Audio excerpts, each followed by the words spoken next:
नमस्कार दोस्तों। देश की राजनीतिक पार्टियां कब तक आम जनता को यूं ही मूर्ख बनाती रहेगी। भाजपा हमेशा पीडीपी की बुराई करती है, पाकिस्तान की बुराई करती है और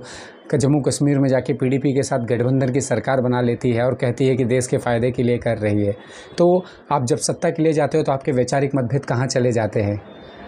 नीतीश कुमार लालू के बच्चे के साथ लालू को जेल में डालते हैं और बाद में इलेक्शन के टाइम पे लालू के बच्चों के साथ ही आरजेडी और जेडीयू का गठबंधन हो रहा है, इलेक्शन लड़ते हैं और बाद में इलेक्शन जीतने के बाद कुछ ही दिन सरकार चलने के बाद फिर से वो भाजपा में जाके शामिल हो जाते हैं और जैसे ही उनको बदबू आती है, उनको खतरा महसूस होता है भाजपा से, फिर से वो आके आरजेडी की गोदी में बैठ जाते हैं। तो कहीं ना कहीं ये जनता के वोटों का दुरुपयोग नहीं है तो क्या है? क्या ये पॉलिटिशियन पार्टियां जनता को मूर्ख समझती हैं?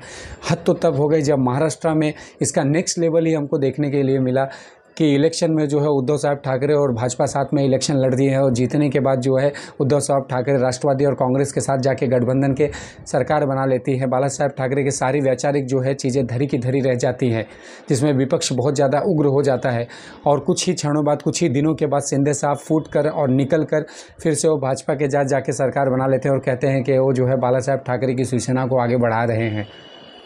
और वो दोनों मिलके अजित पवार को कोसते हैं। बट फाइनली ये देखने को मिलता है कुछ ही महीनों के अंदर कि अजित पवार भी जाके उसी सरकार का हिस्सा है। तो कहीं ना कहीं ये सरकार का दोगलापन और डबल स्टैंडर्ड को दिखाता है कि आप जिनके बारे में बुराई करते हैं, जिनके ऊपर ईडी और सीबीआई की जांच बिठाते हैं, 4 दिन के बाद अगर वही लोग आपकी पार्टी में आ जाते हैं तो आप उनके ऊपर से सारे केस हटा देते हैं और आप उनका रेड कारपेट बिठा के स्वागत करते हैं।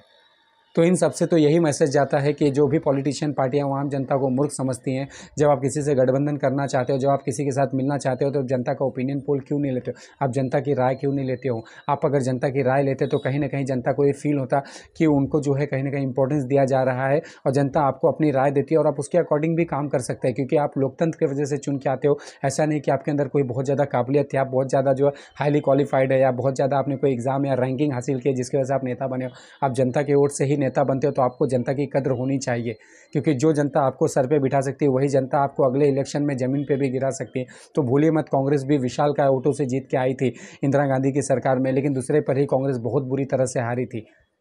भाजपा अगर आप देखते हो तो बहुत ही ज़्यादा जो है विशाल नंबरों से आज के दिन में पूरे भारत में जीत रही है। लेकिन अगर आप भी कांग्रेस के जैसा कार्य करते हैं, अगर आप भी जो है देश की जनता को कहीं ना कहीं इग्नोर करते हैं और कहीं ना कहीं हम लोग जो है चाइना के ही तरह